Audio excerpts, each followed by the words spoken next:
Have you ever been told that you don't learn from your mistakes?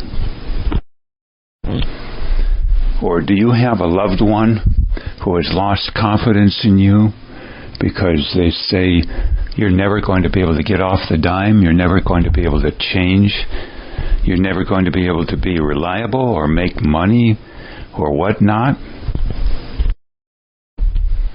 Or maybe one came out of some kind of facility, what they call a prison or a rehab, what have you, and you're told, see you back in 30 days.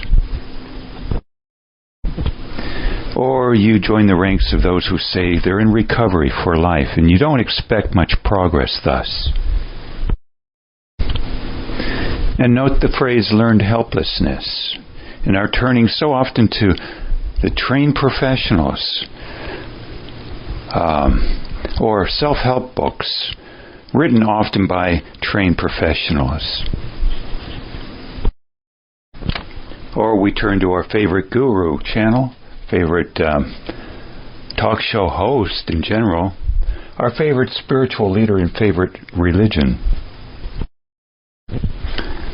So again, why is it so hard to learn from our mistakes? And what really are mistakes? And finally, what are limiting beliefs? How does that tie in? Well, perhaps, and this is my thinking in the last year or two, when we talk about learning by our mistakes, you might say, well, if all I could have to do is write down all my mistakes and look at them from time to time and try and knock off each one a little bit more and more, I'd reach perfection at some time. Kind of like what Ben Franklin tried to do or did do, mentioned maybe in his autobiography. But here's my thinking maybe. Maybe we say we make all these mistakes, but what is a mistake really but a learning experience in disguise if you learn from it? But then see, everybody says mistakes are learning experiences. But did we learn from these learning experiences? Did we retain them? Or did we learn them for 10 seconds and back to same old, same old? It strikes me if we talk about hundreds and thousands of mistakes we make, you can probably group all your mistakes, all my mistakes, into a package of 2, 3, 4 types in general. And then we're not talking about mistakes anymore. We're talking about something completely different.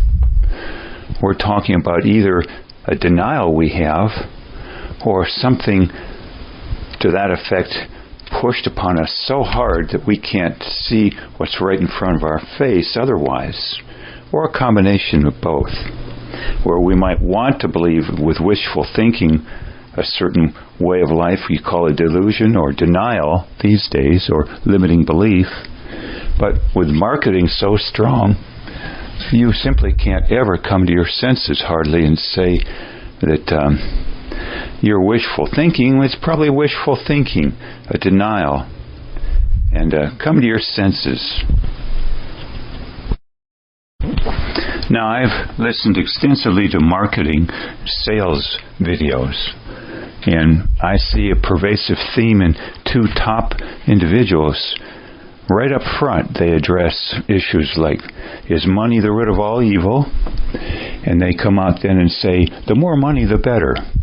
In contradistinction, I'm not going to say no money is a good thing and a ton of money is a good thing, but surely all in moderation. Even if we drink too much water, we would die.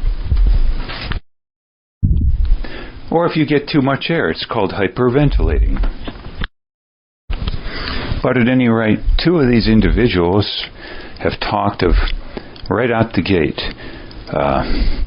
the virtues of lots of money, and secondly, that they are not sleazy because they're salesmen, and they address right up front people's constant complaint of being sold or marketed things they don't want, don't need, and can't afford. And little is there expressed pressure tactics in sales, or trying to address with pre-canned answers to every objection, various issues that others don't have the time to plow through.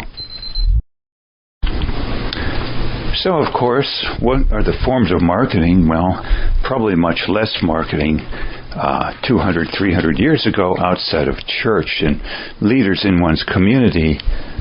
Then came the newspaper, radio, TV, internet, and billboards and radio announcements, and even whatever you see as you drive down the street as a marketing item. The expensive cars compared to yours on the street. The expensive homes, say, same thing. The more deluxe landscaping. The malls. Yes, the mall is a big set of marketing advertisements, isn't it? Even what people wear and how they tend to their hair, jewelry, etc. Clothing. So unless you go to nature or Antarctica, how can you avoid marketing, even if you throw out the TV set, the radio, etc.? Simply stepping outside the door, we are impinged constantly with marketing. Let alone how scientific it's become from, quote, Madison Avenue or Hollywood to include massive numbers of statistics as to what people want, usually almost always on a short-term basis, upon which more and more is cranked out, such that if it is determined that someone wants marijuana, then it's determined to sell more of it and more potently. That's just a cute little example. But in other words, even in writing, they have software that's quite extensive from various creators to determine what keywords will trigger what people want the most. And then writers are urged to provide this. And there's quite a contention then between writers as to whether to play to the audience's short-term interests, I would say, or their longer-term interests.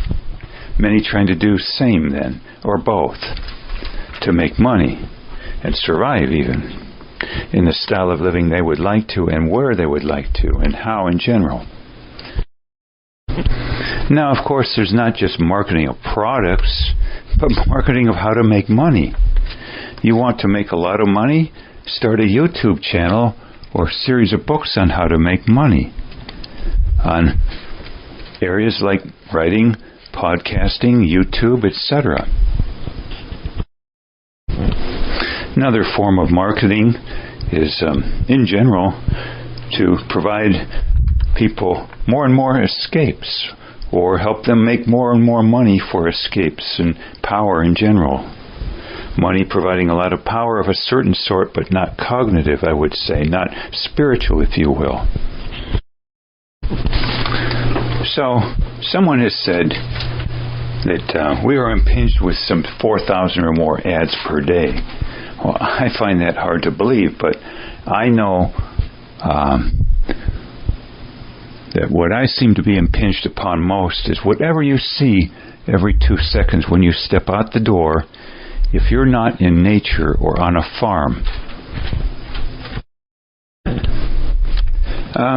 So there's even the marketing of denials of big-time nature, where there are certain aspects built into certain religions, their denials as part of the religious packages, both plus and minus. So certain people might like to address religious issues and sell a denial as part of it, which is a short-term expedient measure for feeling better in the short run, but not in the long run, both for oneself, family, country, and world, and humanity. I would wrap up then this concept of why it's so hard to learn from our mistakes, or in other words, correct certain false premises we have or denials with this. There's strong pressure to conform. And I want to do some work on this in audio and book form on what is conforming. But I would simply put in 2 sentences here or less that I believe we conform mostly to avoid rejection from immediate people around us and groups in general, upon which we would no longer find ourselves taxed so much for getting food and shelter, but instead to not have to be alone in a room with our own thoughts. Hence, I've met a number of people who aren't satisfied even with one job, but want 2 or 3, or don't want to retire ever, even though they have plenty of money salted away and hated their jobs and still do, but want to work until they drop dead. Why would that be other than an intense fear to face one's thoughts in a room alone, as Camus the philosopher has talked of, and others? And isn't work or workaholism a great way to do so? Even excessive numbers of relationships, called over-socializing, I would put it, or another form being sexaholism. All forms of distraction. Hence, we are driven by distractions so much and denials. And, of course, ubiquitous drug use of a chemical nature.